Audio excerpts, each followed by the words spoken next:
Bon, ben, aujourd'hui, on insère la trosse rod dans le manche.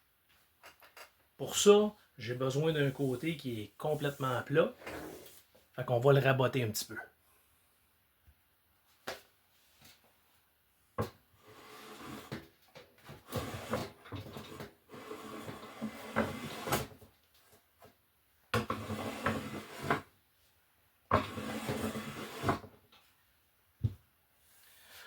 Bon, j'ai pas pris ma table la plus stable, mais c'était juste pour vous montrer l'idée. Parce qu'en fait, je l'avais déjà fait pas mal. Le but ici, c'est d'avoir un côté complètement droit.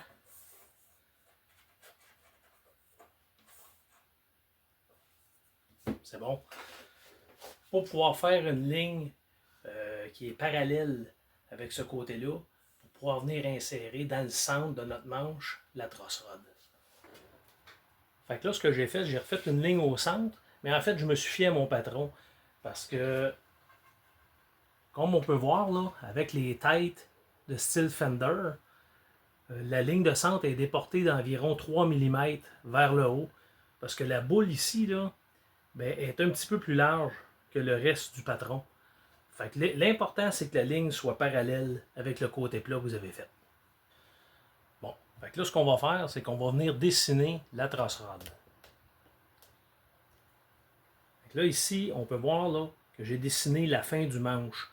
Il n'est pas courbé, c'est pas important pour l'instant. J'ai juste décidé d'où c'est que le manche était pour arrêter. Ce qu'on va faire, on va venir mettre la trosse rod ici, au bout du manche, centré. Et moi, ce que je veux faire, c'est que je veux faire dépasser un petit peu le fretboard. Fait que j'aimerais ça que la rod elle sorte un petit peu, juste pour se donner un petit peu de visibilité, qu'on voit la rod sortir un petit peu en dessous du manche. Fait que je vais venir marquer où ce qu'elle commence, à peu près, et où ce qu'elle arrête. Il y a toujours un bout aussi sur la trosse rod qui est un petit peu plus large que le reste. Fait que souvent, ce que je vais faire, c'est que je vais venir l'identifier où ce qui est. Parce que ce bout-là, on va soit le router un petit peu plus large ou soit le faire au ciseau. On va probablement le faire au ciseau. Ah, puis j'ai décidé aussi que le manche serait ajustable au pied du manche, près du body de la base. On aurait pu le faire aussi à la tête. Ça n'aurait pas changé grand-chose, mais je trouve que ça fait plus solide. Puis quand tu fais un bon accès au pied, je pense que ça va aussi bien. L'autre chose qu'on va faire aussi, c'est qu'on va mesurer la largeur de notre rod. Actuellement, c'est pas mal standard. Là. Fait qu'ici, on a une 6 mm, donc un quart de pouce de large. La profondeur, c'est 8,75, qui est 3,8. Dans le but de choisir les bons outils.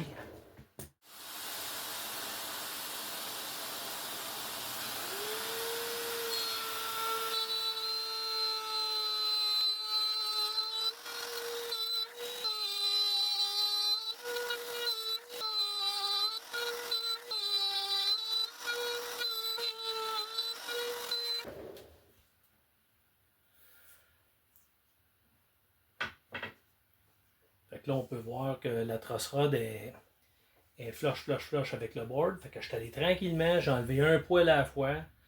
Il va nous rester le bout ici. Le bout ici qui est un petit peu plus large. Ça, on va venir l'ouvrir au ciseau.